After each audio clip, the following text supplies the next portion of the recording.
नमो नमः। श्री अक्षर पुरुषोत्तमाभ्याम नमो नमः। श्री गुणातीतानंद स्वामी महाराजाय नमो नमः। श्री भगत जी महाराजाय नमो नमः। श्री शास्त्री जी महाराजाय नमो नमः। श्री योगी जी महाराजाय नमो नमः। श्री प्रमुख स्वामी महाराजाय नमो नमः।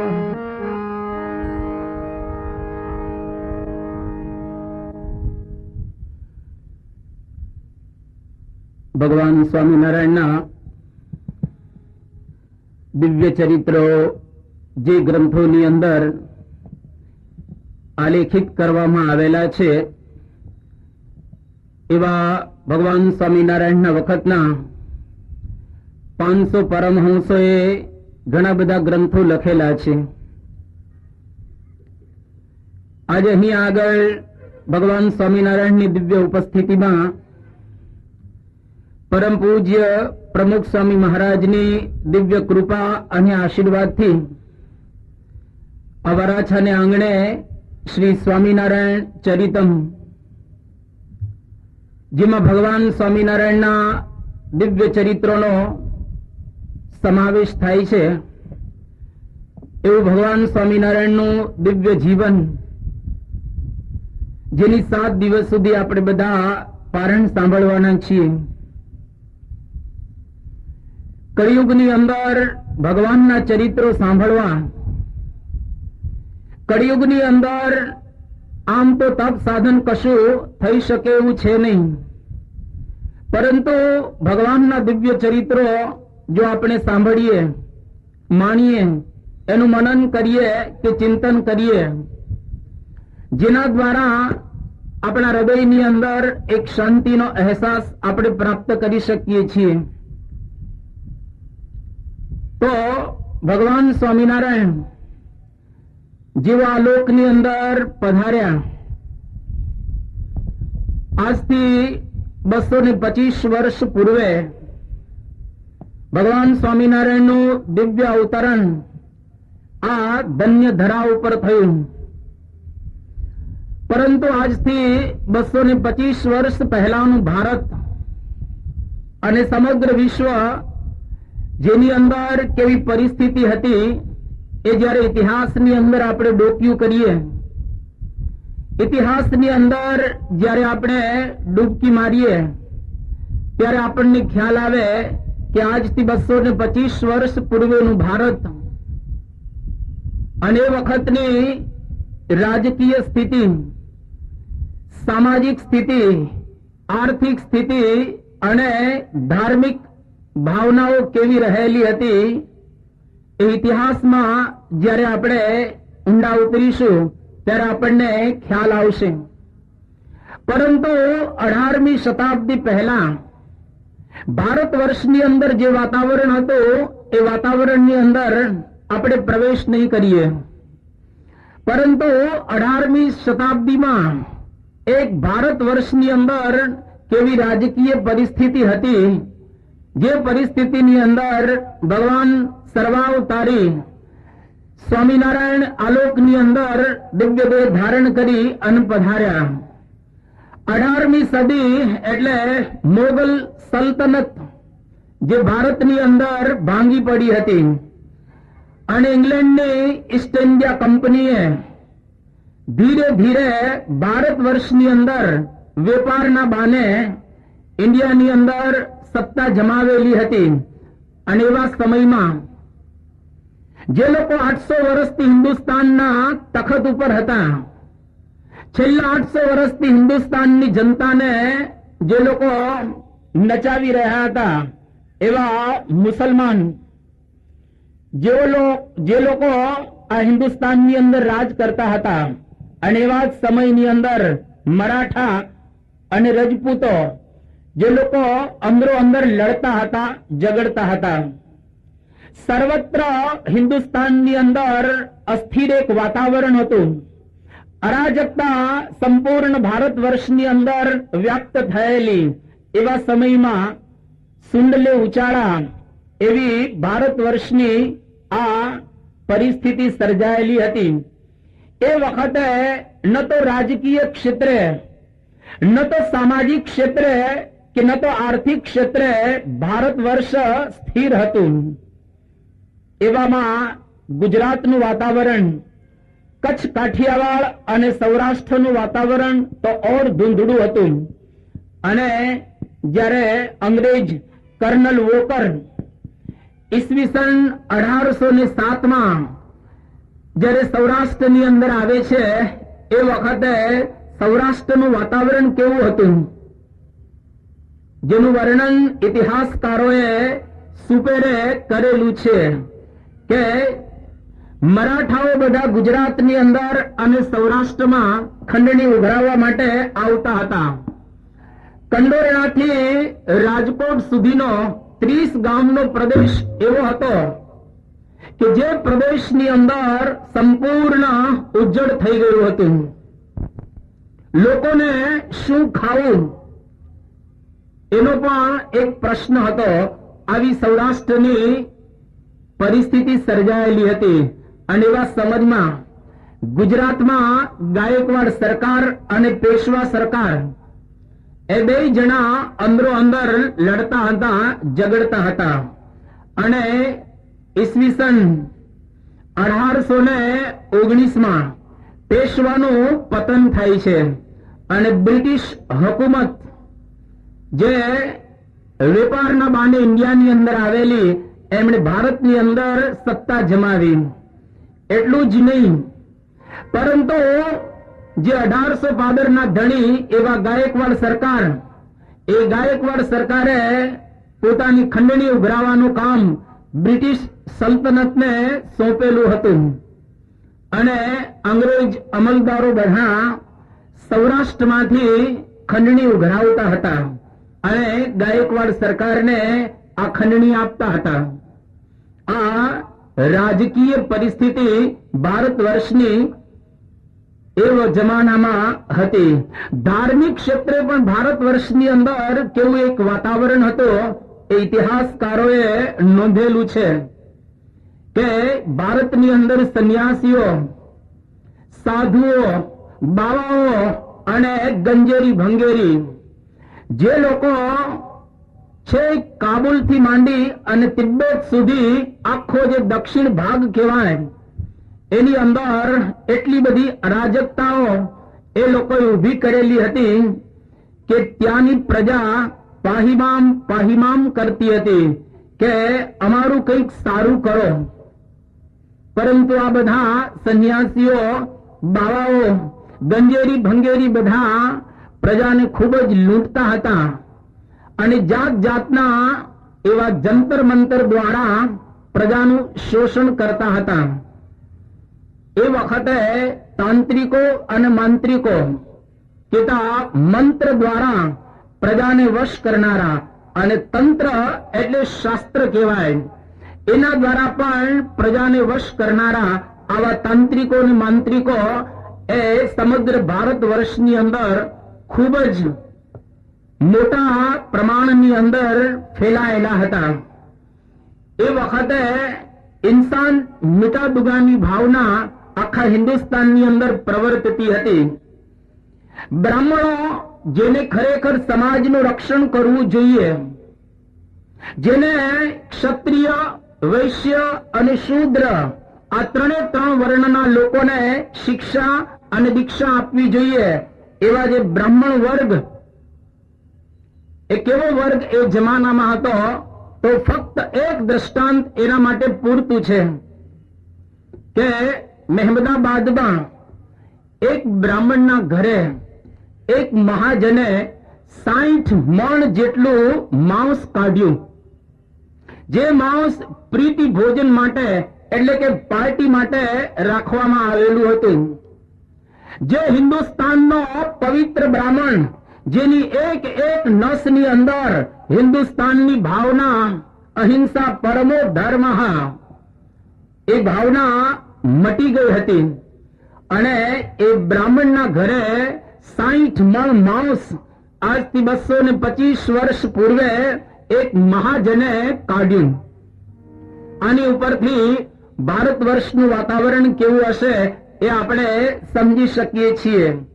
તો એવા એક વાણીના અંધકાર રૂપ વાતાવરણમાં, વિચારના અંધકાર રૂપ વાતાવરણની અંદર, આચારના અંધકાર રૂપ વાતાવરણની અંદર ભગવાન સ્વામિનારાયણ આલોકની અંદર અવતાર ધારણ કરી અને પધારવાનો સંકલ્પ કરી રહેલા છે. પરંતુ ભગવાન સ્વામિનારાયણ આવતા પહેલા આ ભારત વર્ષની અંદર જેટલી કઈ અરાજકતાઓ કે ખરાબીઓ હતી એનું વર્ણન આપણા કવિઓએ, આપણા વિદ્વાનોએ અને આપણા પંડિતોએ સુપેરે કરેલું છે. કવિ દલપતરામ એ પોતાના કાવ્યોની અંદર એનું એક વર્ણન કરે છે કે ભારત વર્ષનું કેવું વાતાવરણ એ વખતે હતું કે પાપના અંગાર અને અનિતિના તાપથી આ ધરતી ધરતીના નૂર જ્યારે ઓછે, ભીંગાણાની લૂંટ લૂંટી બાજ પંખી માનવીને ઠેર ઠેર રાજવીઓ ક્રૂરતાને હાથ, જમુનામાં જાનવીના પાપ ભડા માનવીના પાપના તેજ જ્યારે ધીરે ધીરે નીચે વાયરા ફૂંકાય જોડ સદી 19મી ના ત્યારે ઘનશ્યામ અહીં આમી ભરાય ઉતરા, ત્યારે ઘનશ્યામ અહીં આમી ભર્યા ઉતરા. કે ઘનશ્યામ કેતા ભગવાન સ્વામિનારાયણ એ આલોકની અંદર ક્યારે આવે છે કે સમગ્ર પાપ દુનિયાની અંદર છવાયેલું હતું. ધરતીના નૂર ઉતરી ગયા હતા. ધરતી માતા કોઈ દિવસ નૂર ગુમાવે નહીં, પરંતુ ધરતી ઉપર જ્યારે પાપ વધે એટલે ધરતીને ભાર લાગે. સામાન્ય રીતે ધરતીને કોઈ દિવસ પર્વતનો કે વૃક્ષ કે મનુષ્યનો ભાર લાગતો નથી, પરંતુ એને પાપનો ભાર લાગે છે. અને જ્યાં જુઓ ત્યાં લૂંટ થતી, ક્રૂરતાઓ એ આચરાતી હતી. અને એવા સમયની અંદર જાહ્નવી કેતા ગંગા મયા સકલ લોક જગ પાવની ગંગા, સમગ્ર ભારત વર્ષને પાવન કરનારી જાહ્નવી ગંગા, એ ગંગાની અંદર પણ કલુષિતતા વ્યાપી ગઈ હતી. કારણ કે માનવો એની અંદર સ્નાન કરતા હતા. એ વખતે ભગવાન સ્વામિનારાયણ એમના દિવ્ય અક્ષરધામમાંથી આલોકની અંદર આવવાનો એક સંકલ્પ કરી રહેલા છે. પરંતુ વૈદિક સમાજ જો સચવાયેલો હોય તો એના દ્વારા પણ એક દિવ્ય વાતાવરણ રહે. વૈદિક સમાજની અંદર કેવું વાતાવરણ હતું એ પણ અહીંયા આગળ બતાવવામાં આવેલું છે કે હિંસામય ઘણા યાગો થતા હતા ઠેર ઠેર, વેદ ભળ્યા બ્રાહ્મણો તો પશુઓને મારતા, પતિ મારે પછી એની પત્ની સતી થતી, આનાકાની કરે એની ઢોરે કરી બાળ, દારૂમાક બસ થયા ભીખ બધાવે બિચારી, જ્યાં જુઓ ત્યાં જુગારના અડ્ડાઓ જામતા, ઠેર ઠેર કાળો કેર વધ્યા જ્યારે વેર, જે ભક્તિને ઘેર ઘનશ્યામ તન ધારતા, ભક્તિને ઘેર ઘનશ્યામ તન ધારતા. કે હિંસામય યાગ થતા હતા. સામાન્ય રીતે વેદોની અંદર એક મંત્ર એવો આવે છે કે અજેન યજેત, અર્થાત 3 વર્ષની જે જૂની ડાંગર હોય એના દ્વારા યજ્ઞ કરવો જોઈએ. પરંતુ અજનો એક બીજો અર્થ થાય છે અજહ, અર્થાત બકરો. અજનો એક ત્રીજો અર્થ થાય છે ન જાયતે ઇતિ અજહ, અર્થાત પરબ્રહ્મ. અજ શબ્દના 3 અર્થ વેદોની અંદર અને નિરુક્તમાં બતાવવામાં આવેલા છે. પરંતુ એમાંથી એક અર્થ લઈ અને બ્રાહ્મણો એ હિંસામય યાગ કરતા હતા. બધા ભેખ વ્યભિચારી થઈ ગયા હતા. એટલે કે ઉપરનો વેશ બરાબર હતો, પરંતુ અંદર એ મોહ ભરપૂર ભરેલો હતો. જે પરમહંસોના કીર્તનની અંદર ગાયેલું છે કે ઉપરનો વેશ આછો બાન્યો माही मोह भरपूर जी ऊपर नो वे शो बन्यो माही मोह भरपूर जी त्याग न टके रे वैराग्य विना। वातावरण સર્જાયેલું હતું કે ઉપરથી બરાબર રીતે વર્તતા હતા સાધુઓ, પણ માહી મોહ ભરપૂર ભરેલો હતો. એટલે અહીંયા આગળ આ વર્ણન આટલું કરી અને કરે છે કે સાધુ વર્ગની અંદર પણ એવી એક દિવ્ય ભાવનાઓ પણ રહેલી હતી નહીં. એટલે સ્વામિનારાયણ ભગવાન આલોકની અંદર આવવાનો એક દિવ્ય સંકલ્પ કરી રહેલા છે. મુક્તાનંદ સ્વામીએ એના કાવ્યની અંદર આ પ્રમાણે બતાવેલું છે. મુક્તાનંદ સ્વામીએ કહ્યું કે સહજાનંદ સ્વામી અર્થાત સ્વામિનારાયણ ભગવાન જ્યારે આલોકની અંદર પધારે છે એની પહેલા કેવું એક વાતાવરણ હતું, એ વાતાવરણનું વર્ણન મુક્તાનંદ સ્વામીએ એના કાવ્યની અંદર કહ્યું કે સહજાનંદ સ્વામી રે ના પ્રગટ આસ મે રે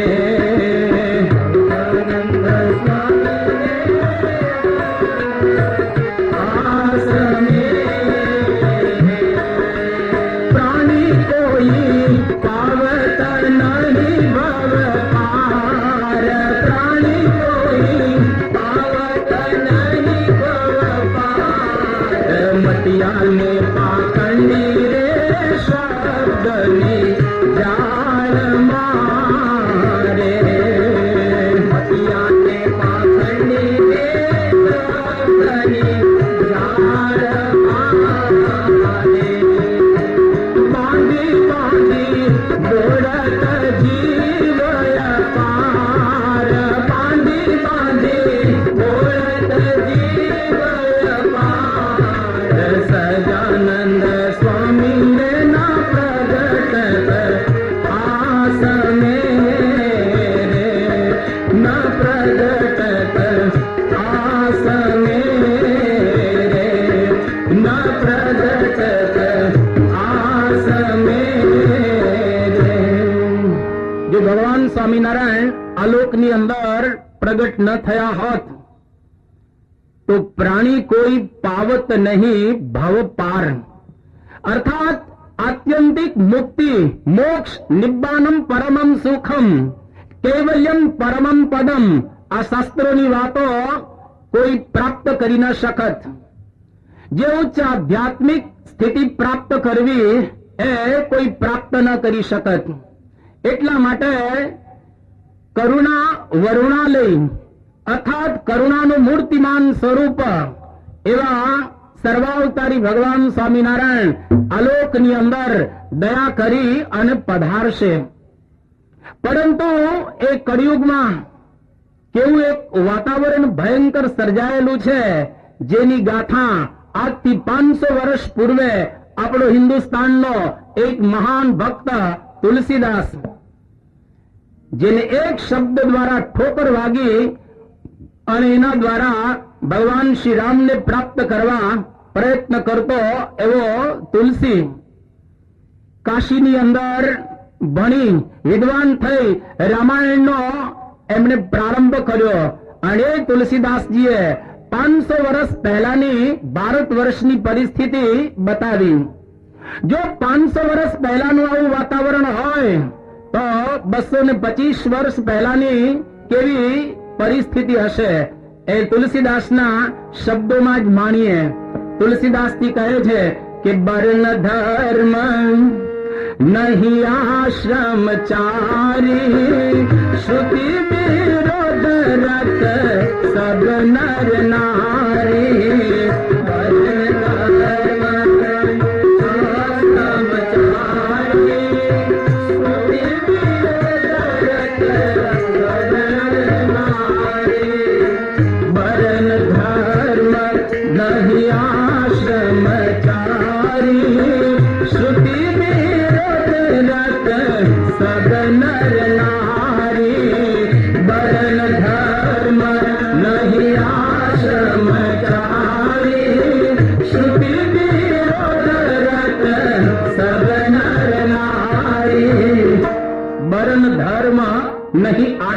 બ્રહ્મચારી. ચારમાંથી એક વર્ણ કે આશ્રમની એ વખતે વ્યવસ્થા હતી નહીં. એટલે કે પોતપોતાના આશ્રમના અને વર્ણના એમને નિયમો ત્યાગ કરી દીધા હતા. બ્રાહ્મણની રીતે વર્તવાનું હોય, ક્ષત્રિય ક્ષત્રિયની રીતે વર્તવાનું હોય, વૈશ્ય અને શૂદ્ર એ પણ પોતપોતાના ધર્મને બરાબર પાળવા જોઈએ. અને ચાર જે આશ્રમ બતાવ્યા, બ્રહ્મચર્ય, ગૃહસ્થ, વાનપ્રસ્થ અને સંન્યસ્ત, આ ચાર આશ્રમ અને ચાર વર્ણ જેની કોઈ વ્યવસ્થા એ ભારત વર્ષની અંદર એ વખતે હતી નહીં. અને સાથે સાથે કેવું વાતાવરણ હતું કે લોકો બધા સ્ત્રીને વશ થઈ ગયા હતા. એટલે કે ઘરમાં સ્ત્રીઓનું રાજ ચાલતું હતું.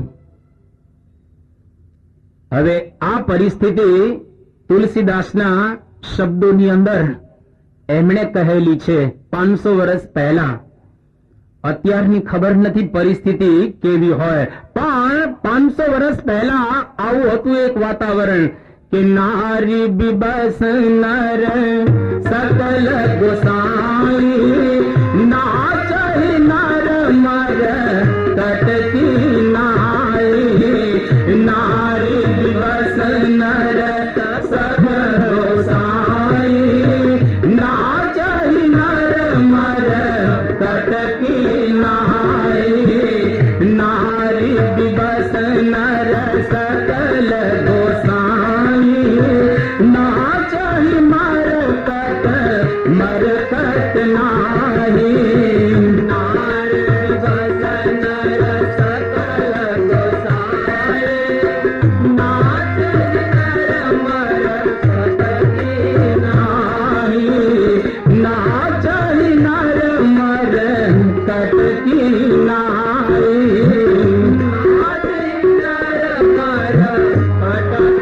નાહી. કે નારી બિબસ નર સકલ ગોસાઈ, એટલે કે લોકો બધા સ્ત્રીને વશ થઈ ગયા હતા. એક વખત એક મિત્ર જેના ઘરે બીજો એક મિત્ર મળવા માટે આવે છે, અને આ મિત્ર વાસણની ચોકડીની અંદર વાસણ માંજતો હતો. એમને કહ્યું કે મારા પત્ની બહુ કયાગરા છે, જ્યારે જ્યારે હું પાણી માંગુ કે માટી માંગુ ત્યારે ત્યારે મને આપે પાણી ને માટી બંને, પણ કે ક્યારે કે જ્યારે હું વાસણ ઉટકતો હોઉં ત્યારે. એટલે મારા પત્ની વાસણ ઉટકતા નથી, પણ ઘરમાં મારે વાસણ ઉટકવા પડે છે. એક વખત બે મિત્રો, એક મિત્રએ બીજા મિત્રને કહ્યું કે આજે તું મારા ઘરે જમવા માટે પધારજે. કે સારું, આવીશ તારા ઘરે જમવા માટે. એમના પત્નીને વાત કરી કે જો આજે મારો મિત્ર આવવાનો છે, એટલે તું બરાબર રીતે સારી કઢી બનાવજે અને મારા મિત્રને વ્યવસ્થિત રીતે જમાડવાનો છે. પેલી બાઈએ કહ્યું કે બરાબર, હું બનાવીશ, પરંતુ 2 વખત તમારે કહેવાનું, ત્રીજી વખત નહીં કહેવાનું. કે બરાબર. અને પેલો મિત્ર આવ્યો આ મિત્રનું માન સાચવવા માટે, અને બંને જણા જમવા બેઠા. કઢી સારી બનેલી હશે અને બંનેને ભાવી ગઈ કઢી. એવા સમયની અંદર પેલો જે મિત્ર એમના ધર્મપત્નીને કહે છે કે કઢી લાવજે. એટલે એમના ધર્મપત્ની કઢી લાવ્યા.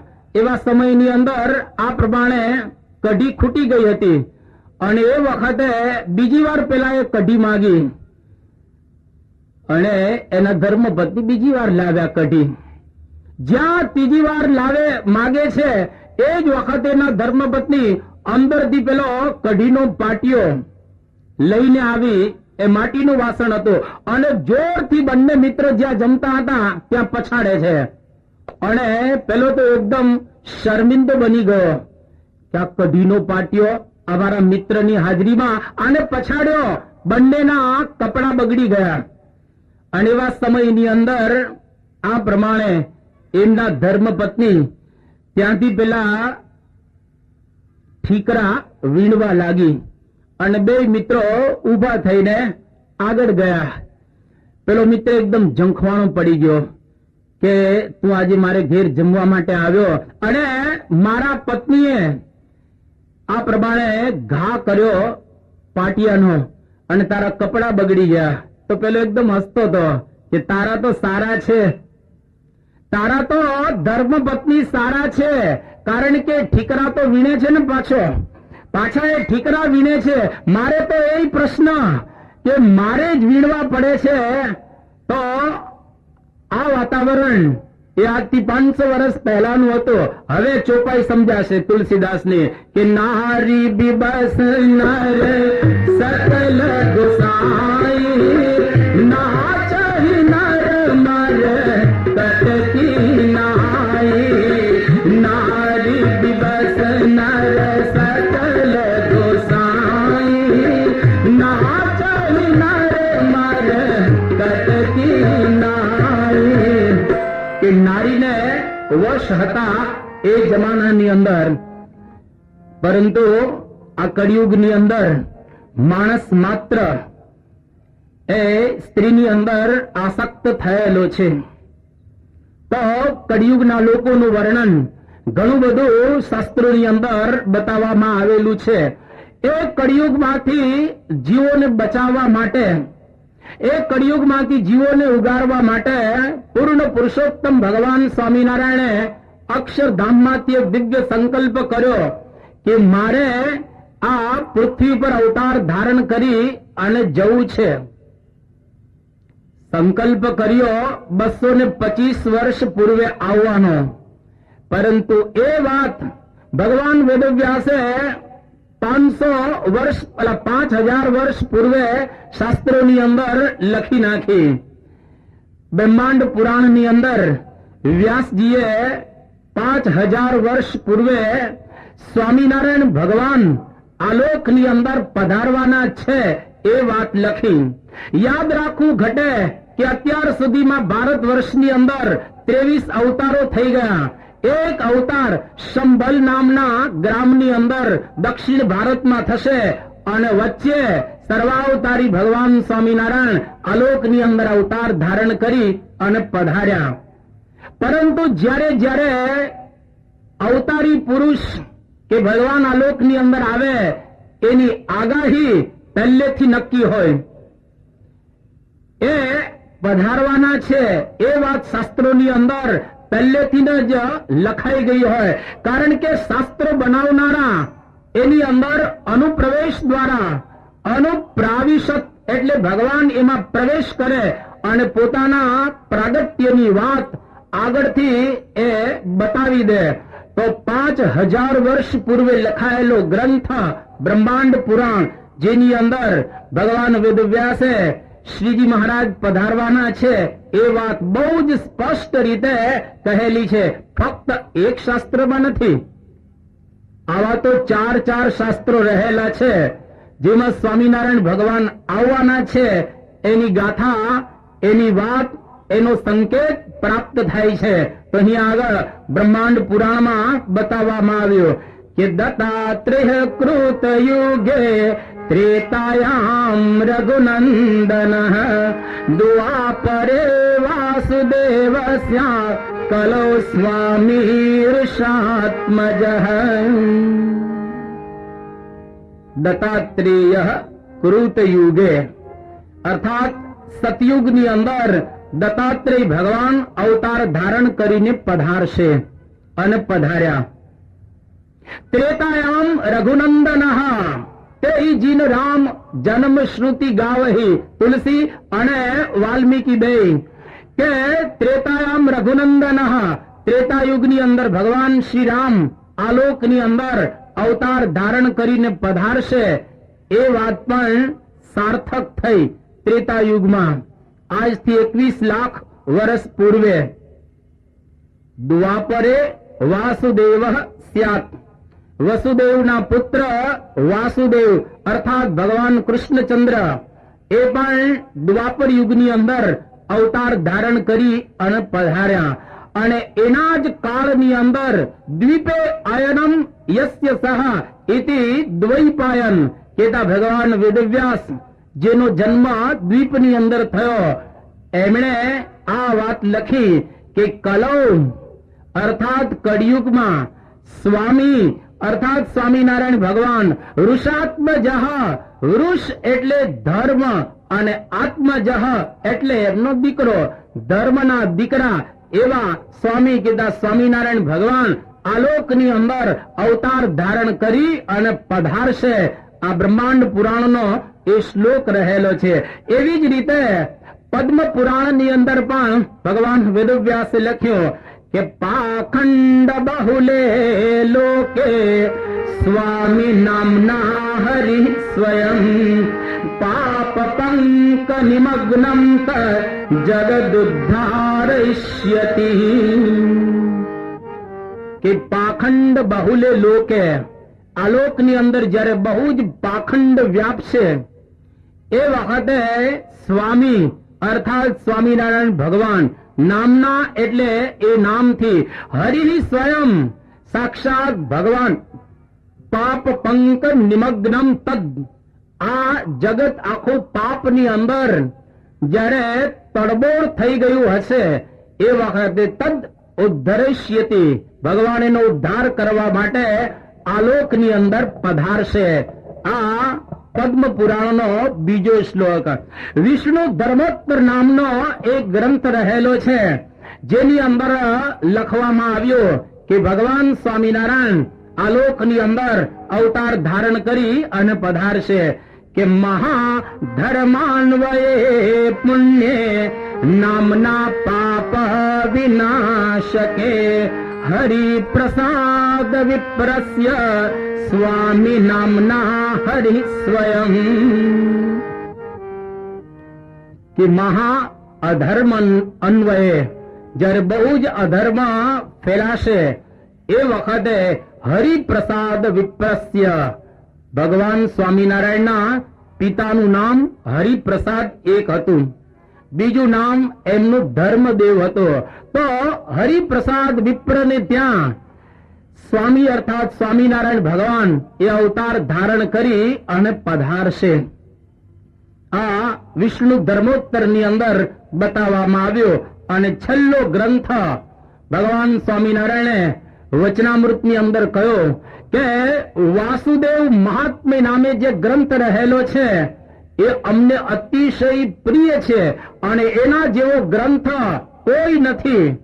ભાગવત તો સારું જ છે પણ વાસુદેવ મહાત્મ્ય જેવો ગ્રંથ એ કોઈ રહેલો નથી. આ સ્વામિનારાયણ ભગવાનના એ શબ્દો તો એની અંદર પણ બતાવવામાં આવેલું છે કે ધર્મ દેવા તદા ભક્તો અહમ નારાયણો મુનિ જનિષ્યે કૌશલ દેશે ભૂમૌ સામગો દ્વિજ. અર્થાત ધર્મદેવાત, ધર્મદેવ થકી ભક્તિ માતાને વિશે અહમ એટલે સ્વામિનારાયણ ભગવાન અનુપ્રવેશ દ્વારા બોલી રહેલા છે કે હું કૌશલ દેશની અંદર એટલે કે ઉત્તર ભારતમાં જન્મ ધારણ કરી અને સામગહ દ્વિજ અર્થાત સામવેદી બ્રાહ્મણને ત્યાં અવતાર ધારણ કરી અને પધારીશ. ચાર શાસ્ત્રની અંદર ભગવાન સ્વામિનારાયણ આલોકની અંદર પધારવાના છે એવી વાતો કરવામાં આવેલી છે. એટલે આજના સમાજ સુધારકો, આજના મનીષીઓ, આજના વિદ્વાનો, આજના મોટા મોટા સાક્ષરો, જે લોકો સ્વામિનારાયણ ભગવાનને મૂલવામાં, જે લોકો સ્વામિનારાયણ ભગવાનને ઓળખવામાં એ થાપ ખાઈ ગયા છે. કારણ કે શાસ્ત્રોનું અવગાહન કર્યા વગર, શાસ્ત્રોને સાચા અર્થની અંદર સમજ્યા વગર એ ભગવાનને ન તો પ્રાપ્ત કરી શકાય કે ન તો એને ઓળખી શકાય કે ન તો એને સમજી શકાય. તો ભગવાન સ્વામિનારાયણ આલોકની અંદર અવતાર ધારણ કરી અને પધારશે. શેના માટે ભગવાન અવતાર ધારણ કરશે? ઘણી વખત આપણે કંટાળીએ તો સિમલા જઈએ, કુન્નૂર કોતાગીરી જઈએ, સિંગાપોર જઈએ, સ્વિટ્ઝરલેન્ડની અંદર જઈએ કે પછી દુનિયાના અન્ય દેશોની અંદર ફરવા માટે જઈએ, ભગવાન પોતાના દિવ્ય ધામથી આલોકની અંદર આવે છે તો આવવાનું એમનું શું પ્રયોજન રહેલું છે? અને જેટલા જેટલા કઈ અવતારો આલોકની અંદર આવ્યા, દરેક અવતાર પ્રયોજનની સાથે જ આલોકની અંદર અવતાર ધારણ કરે છે. પરંતુ સર્વાવતારી ભગવાન જ્યારે આલોકમાં અવતાર ધારણ કરીને પધારવાના છે, એમના પ્રાકટ્યના કયા હેતુઓ રહેલા છે એ પણ એમણે જ બહુ સ્પષ્ટ શબ્દોમાં બતાવેલા છે. 6 હેતુ માટે ભગવાન સ્વામિનારાયણ આલોકની અંદર અવતાર ધારણ કરી અને પધાર્યા. જેમાંનો પહેલો હેતુ કે આ લોકની અંદર જ્યાં સુધી અજ્ઞાન ન ટળે, સાચા અર્થમાં જ્યાં સુધી હૃદયનો મેલ ન જાય, ત્યાં સુધી આત્યંતિક કલ્યાણ ન થાય. મહાભારતની અંદર ભગવાન વેદવ્યાસે કહ્યું કે નહીં મોક્ષસ્ય વાસોસ્તિ ન ગ્રામાંતરમ એવ ચ અજ્ઞાન હૃદય ગ્રંથિ નાશઃ મોક્ષ ઇતિ સ્મૃતિ. અર્થાત મોક્ષ કોને કહેવાય, મુક્તિ કોને કહેવાય, ભગવાનને પ્રાપ્ત કરવા એટલે શું, અને ભગવાનના ધામમાં હંમેશને માટે નિવાસ કરવો એટલે શું? તો મહાભારત કહે છે કે અજ્ઞાન ટળે તો મોક્ષ મળે. જ્યાં સુધી અજ્ઞાન ન ટળે ત્યાં સુધી મોક્ષ કોઈ દિવસ ન મળે. તો સ્વામિનારાયણ ભગવાને કહ્યું કે મારો પહેલો હેતુ આલોકમાં પધારવાનો, મારી સર્વોપરી ઉપાસના આ દુનિયાની અંદર પ્રવર્તે, જેના દ્વારા લોકોનું અજ્ઞાન ટળે. બીજો હેતુ બતાવ્યો કે અત્યાર સુધીના થયેલા અવતારો અને એમના ભક્તો એ લોકોને એક દિવ્ય જ્ઞાન આપી અને મારા અક્ષરધામના અધિકારી બનાવવા. ત્રીજો હેતુ એકાંતિક ધર્મનું પ્રસ્થાપન કરું. અર્થાત ધર્મ, જ્ઞાન, વૈરાગ્ય અને ભક્તિ, આ ચારે ચાર જે વ્યક્તિની અંદર પરિપૂર્ણ હોય, સંપૂર્ણ હોય, એ વ્યક્તિ એકાંતિક કહેવાય. અને એવા એકાંતિક જો આપણે બનીએ તો જ એકસ્મિન અંતઃ ઇતિ એકાંતિકઃ, એક ભગવાનમાં આપણો અંત થાય અને ભગવાનને આપણે પ્રાપ્ત કરી શકીએ. તો આ લોકની અંદર એકાંતિક ધર્મનું પ્રસ્થાપન કરવા માટે ભગવાન સ્વામિનારાયણ આલોકમાં પધાર્યા. એમનો પ્રાગટ્યનો ત્રીજો હેતુ રહેલો છે. ચતુર્થ હેતુ કે ધર્મદેવ અને મૂર્તિ દેવી અર્થાત ભક્તિ માતા, જેના થકી એ અવતાર ધારણ કરીને પધારવાના છે, એ માતા અને પિતા જે હજારો વર્ષથી તપશ્ચર્યા કરી રહેલા હતા, એમને પોતાનું દિવ્ય ધામ આપવું, મૂર્તિનું સુખ આપવું. પાંચમો હેતુ યોગ ભ્રષ્ટ આત્માઓ બધા એ લોકોને અક્ષરધામની અંદર લઈ જવા. જે બધા યોગીઓ રહેલા છે, વર્ષોથી સાધના કરે છે, ભગવાન જેને હજુ મળ્યા નથી અને એમ ભગવાન પ્રાપ્ત થતા પણ નથી, જે શાસ્ત્રોની અંદર બતાવવામાં આવેલું છે. મહાપુરુષોએ કહ્યું અને તુલસીદાસ ગાઈ ગયા 500 વર્ષ પૂર્વે કે જન્મ જન્મ મુનિ જતન કરાહી અંત રામ કહી આવત નાહી. જન્મ જન્મ મુનિ જતન કરાહી અંત રામ કહી આવત નાહી. જન્મ જન્મ મુનિ જતન કરાહી અંત રામ કહી આવત નાહી. અંત રામ કહી આવત નાહી. કે જન્મો જન્મ માણસ સાધના કરીને થાકી જાય તો પણ ભગવાન મળે એવા નથી, યોગીઓને પણ મળ્યા નથી. તો સાધના કરતા હજારો ને લાખો યોગીઓને મારા દિવ્ય સંબંધ દ્વારા મારું વિશદ અક્ષરધામ છે એની અંદર હું એને લઈ જઈશ. આ પાંચમો હેતુ. અને અંતિમ હેતુ ભગવાન સ્વામિનારાયણ બતાવે છે કે હું તો ફક્ત 49 વર્ષ જ આલોકની અંદર રહેવાનો છું. 49 વર્ષ પછી આ પૃથ્વી પર મારે અખંડ રહેવું છે, પરંતુ કોના દ્વારા? એ પરમ એકાંતિક સંત દ્વારા હું આલોકની અંદર અખંડ રહીશ. આ એમનો છઠ્ઠો હેતુ રહેલો છે.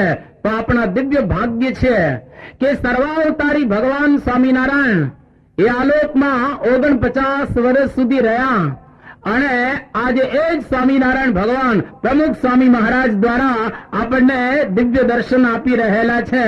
એટલે સ્વામિનારાયણ ભગવાનની પરમ પાવન ઉપસ્થિતિમાં એમના જ દિવ્ય ચરિત્રોનું આપણે પાન કરીશું, ગાન કરીશું, જેના દ્વારા આપણા હૃદયની અંદર એક દિવ્ય શાંતિનો પરમ અહેસાસ આપણને પ્રાપ્ત થશે. તો આવા એ 6 હેતુ માટે જ ભગવાન સ્વામિનારાયણ આલોકની અંદર પધારે છે. પરંતુ જ્યારે જ્યારે ભગવાન આવવાના હોય એની પહેલા લોકની અંદર અસુરો પહેલા જન્મે.